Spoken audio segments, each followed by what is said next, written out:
All have thoughts or wisdom for people who don't have strong relationships with their mother? I don't ever think you grow out of needing your mom. Even people who have lost their mother in terms of their deceased, that's a deep, deep pain. But it's also painful to have your mother alive and feel like you don't have her.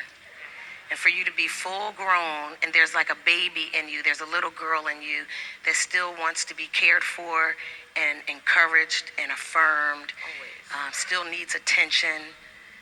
I want to affirm that that desire you have is good.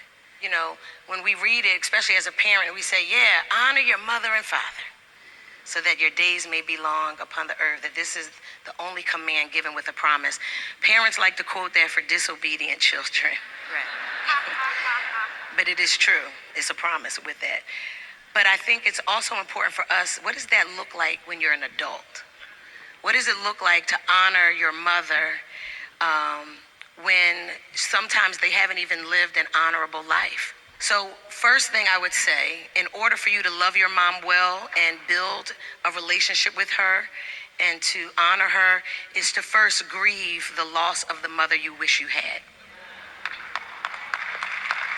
And in some ways, many of us have to have a homegoing celebration, or we have to have a funeral in our own hearts and mind for the fantasy mom that I have to bury because she does not exist.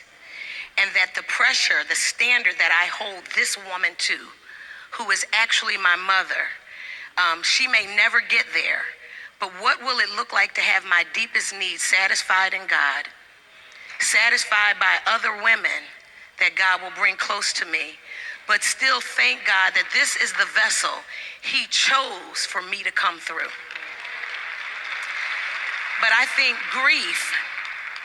real grieving has to precede your ability to really love.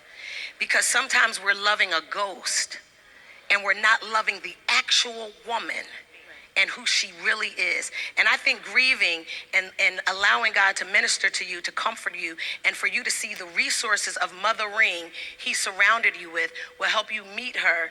And actually, even though you're her child, you'll be able to minister to her in a way that you didn't think you'd be available to because of your pain.